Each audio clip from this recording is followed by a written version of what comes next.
Salut tout le monde, j'espère que vous allez bien les amis, on se retrouve pour une nouvelle vidéo. On va regarder pour démarrer cette petite photo qui nous rappelle de bons souvenirs, puisque c'est certainement l'un des meilleurs latéraux de l'histoire du football et évidemment l'un des plus grands latérales de l'histoire du Real Madrid. Roberto Carlos a fêté hier ses 52 ans, on lui souhaite évidemment un très joyeux anniversaire. C'est un joueur légendaire, Roberto Carlos, par son dynamisme sur son côté et puis aussi par sa frappe de balle puissante. On se souvient notamment de certains coups francs de Roberto Carlos qui ont marqué les esprits et les mémoires. On a d'ailleurs eu Fran Garcia, certainement l'une de ses idoles, puisque Fran Garcia a réagi sur les réseaux sociaux en souhaitant aussi un joyeux anniversaire à Roberto Carlos en l'appelant Idolo, joyeux anniversaire idole. Donc voilà, c'est une belle petite passation de pouvoir entre guillemets, parce qu'on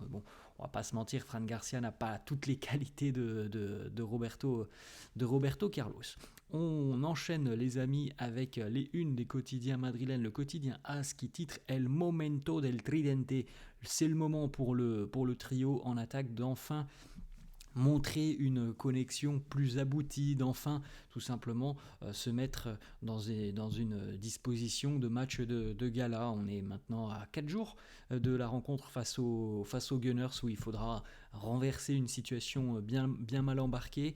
On n'a pas vu très souvent cette saison le trio bien fonctionner sur une même rencontre. Espérons que ça soit pour affronter les Gunners. On poursuit avec la une de Marca qui titre La Conexión que falta. Bon, c'est un petit peu la même chose, les amis, que sur la une de As. On vient de le dire. Franchement, cette année, les amis, on n'a pas beaucoup de matchs qui nous viennent en tête où on se dit wow, ce match-là, les trois en attaque, ils ont été monstrueux, ils étaient inarrêtables. Donc il y a un petit peu une connexion qui manque entre Vini et Mbappé, ça c'est une vérité. Pourtant Mbappé c'est 33 buts, Vini c'est 20 buts, mais voilà, cette connexion, le lien entre les deux, on le voit pas beaucoup quand même depuis le début de saison. On espère le voir quand même face aux Gunners. Avant de penser à Arsenal, les amis, il y a quand même cette rencontre ce week-end face au Deportivo Alavés qui s'annonce comme une rencontre très compliquée. Le Depor lutte pour son maintien. Le Real, je ne sais pas sur quel pied va danser le Real, parce que peut-être que les merengues se disent aussi que maintenant en championnat, ça va être de plus en plus compliqué de revenir. Donc est-ce que Carlo va faire un petit peu tourner? Est-ce que les têtes vont être complètement focalisées sur ce match face au Depor? Il y a beaucoup de questions qui peuvent se poser. En tout cas, c'est une certitude que c'est un match piège ce week-end face au Deportivo Alavés. On regarde, les amis, ces trois rencontres où le Real a réussi à remonter un résultat où les merengues étaient menés de 3 buts. Alors c'est arrivé, on l'avait vu hier, il me semble, 75 face à Derby County, défaite 4-1 à l'aller, le Real s'impose 5-1 au retour, 84, défaite 3-0 face à Anderlecht à l'aller, une victoire 6-1 au match retour, et puis la plus récente étant celle de 1985, donc ça fait quand même 40 ans, les amis. C'était face au Borussia Mönchengladbach, défaite 5-1 à l'aller et victoire 4-0 au retour. Donc il n'y a entre guillemets, les amis, que 3 buts à remonter, mais c'est quand même une sacrée mission quand on voit cette équipe des Gunners qui est très bien organisée, qui défend plutôt très bien, qui en plus de ça est assez à l'aise en attaque et qui aura certainement des situations pour marquer, parce que quand on voit l'état de la défense madrilène, difficile d'imaginer que le Real ne va concéder aucune occasion aux Gunners, comme ce fut le cas à contrario, les amis. Les Gunners n'ont quasiment laissé aucune occasion au Real. Est-ce que le Real sera en mesure de ne laisser aucune occasion aux Gunners? J'ai plus de doutes là-dessus, les amis, j'ai plus de doutes là-dessus. En tout cas, ça a déjà été réalisé par le passé dans l'histoire du Real. Et évidemment, les amis, on se souvient aussi des remontadas beaucoup plus récentes, mais voilà, c'était quand même parfois entre guillemets plus simple, parce qu'il n'y avait pas ces 3 buts à remonter et 4 même à marquer pour aller chercher une qualification. On regarde, les amis, cette petite statistique, on en a parlé déjà hier et avant-hier. Le Real Madrid est la dernière équipe des quarts de finale en termes de kilomètres parcourus. Alors le foot, c'est pas un marathon, c'est une évidence, mais voilà, quand vous voyez un petit peu la moyenne de tout le monde tourne autour autour de 110 à 1 ou 2 km, 2 km près, à peu près, hein, sinon il y en a qui ont un gros volume, l'Inter Milan et le Bayern, on l'a vu, mais tout le monde tourne autour à peu près des 110 km parcourus sur une rencontre, et le Real, lui, est à 101 km. Voilà, c'est assez parlant comme statistique sur cette rencontre, évidemment, au match retour. Il faudra faire beaucoup plus d'efforts, tout simplement. Autre petite statistique, ça aussi c'est assez parlant, les amis, le classement des attaquants qui ont parcouru le moins de kilomètres par match en Ligue des Champions. Il est désormais mis à jour, ce classement, et regardez où se trouvent les 3 attaquants du Real Madrid, les amis. Oui, ça aussi c'est parlant. Ils se trouvent tout simplement dans les dernières positions. Sur les 4 derniers, on a 3 joueurs du Real, en l'occurrence Mbappé étant dernier, Vini avant-dernier et Rodrigo avant-dernier. Voilà, ça aussi c'est parlant. C'est dommage parce que j'ai pas réussi à trouver le comparatif par rapport à la saison dernière, ce qui aurait été très intéressant à suivre. Je me souviens moi de l'année dernière, de certains efforts notamment de Vini et de Rodrigo sur les retours, des efforts colossaux. Je ne suis pas sûr qu'on ait totalement la même chose cette année, donc j'aurais bien aimé voir le comparatif, mais bon, on ne l'a pas, en tout cas on peut le dire, voilà, les 3 attaquants du Real sont ceux qui font le moins d'efforts, tout simplement, dans le domaine des kilomètres parcourus, donc ça veut dire aussi évidemment et surtout repli défensif. Petite information, le Real est en train de préparer une vidéo pour motiver les troupes.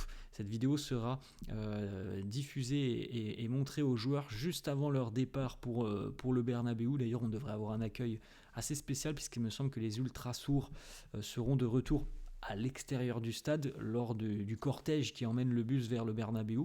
Donc on devrait avoir un accueil assez spécial et les joueurs, j'espère, seront encore plus motivés par la vidéo qui leur sera présentée donc lorsqu'ils vont quitter leur hôtel.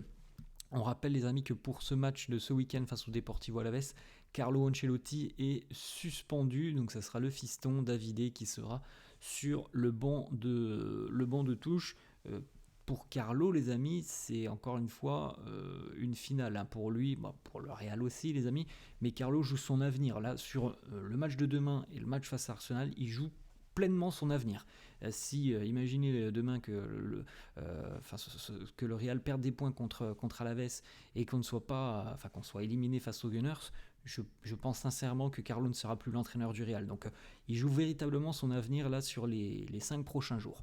On poursuit 2 petites photos de la séance d'entraînement de la veille. Kylian Mbappé de retour à l'entraînement. David Alaba, petite info, David Alaba ne s'est pas entraîné hier avec l'équipe, il est resté à l'intérieur des installations du club. On poursuit avec cette autre information qui concerne Vinicius. Alors, qu'est-ce que l'on doit en tirer de cette information ? Je ne sais pas, en tout cas. L'agent de Vinicius a été aperçu hier du côté du centre d'entraînement du Real, du côté des bureaux du Real. Alors il n'a pas voulu s'exprimer auprès des médias qui étaient présents, mais on peut certainement imaginer, les amis, que la prolongation de contrat de Vini, elle va dans le bon sens. Voilà, son agent était présent hier du côté des bureaux du club. Le quotidien La Serre annonce que Vinicius est sur le point de refuser une offre de l'Arabie Saoudite d'1 milliard d'euros. On n'a pas le détail de cette offre, mais il semblerait que l'option Arabie Saoudite ne soit toujours pas d'actualité pour Vini, hein, qui pour le moment balaye d'un revers de la main cette possibilité, et donc on est de plus en plus proche d'une prolongation officialisée avec le Real. Une petite information sur Denuysen, donc qui est l'une des cibles du Real pour le prochain mercato. On a déjà plusieurs gros clubs qui sont intéressés par Husson, et notamment beaucoup de clubs de Première Ligue, Arsenal, Chelsea, Liverpool, Newcastle et Tottenham. Donc le Real, encore une fois, va devoir se battre avec toutes ces grosses écuries pour aller convaincre le jeune défenseur espagnol de revenir déjà au pays. Mais franchement les amis, quand on voit les déclarations d'Huysen, on se dit qu'il y a vraiment possibilité qu'il arrive du côté de Madrid. Après, sur la puissance économique, je ne pense pas que le Real sera en mesure de concurrencer par exemple Chelsea ou Newcastle et même grosso modo tous les clubs de PL, mais c'est encore une fois l'aura du Real qui va certainement pencher dans ce dossier. On aura le temps d'en reparler d'ici à la fin de saison et peut-être sur le mercato. Quelques petites photos les amis avec la réapparition d'un célèbre maillot, le maillot de l'année 99-2000, hein, c'est un maillot iconique aussi du côté du Real, c'est un maillot qui lui aussi est resté dans les mémoires comme Roberto Carlos. Vous le voyez la porter parce qu'il y a une réédition, on voit notamment Marcelo, Raúl, Fernando Morientes ou encore Guti avec le maillot, on a Casillas aussi au-dessus. On regarde cette petite photo justement, Raúl qui porte ce fameux maillot avec le sponsor à l'ancienne, hein, vous vous en souvenez. Il est très beau, hein, d'ailleurs la réédition de ce maillot est vraiment très très belle. On a le maillot domicile et d'ailleurs le maillot aussi extérieur est vraiment très très très sympa. Petite photo d'ailleurs pour terminer du côté de Brentford, on a décidé d'organiser une arrivée à l'entraînement avec des maillots internationaux. C'est pour une fondation, donc tous les joueurs de Brentford sont arrivés avec différents maillots et on a Christian Norgard, le Danois, qui est arrivé avec un maillot du Real, donc voilà, plutôt une très très belle image. Voilà les amis, la fin de cette vidéo, j'espère que ça vous a plu, n'hésitez pas comme d'hab à lâcher un petit pouce bleu, merci à tous ceux qui le feront, n'hésitez pas à vous abonner à la chaîne, je vous souhaite une très bonne journée et je vous dis à la prochaine, ciao à tous.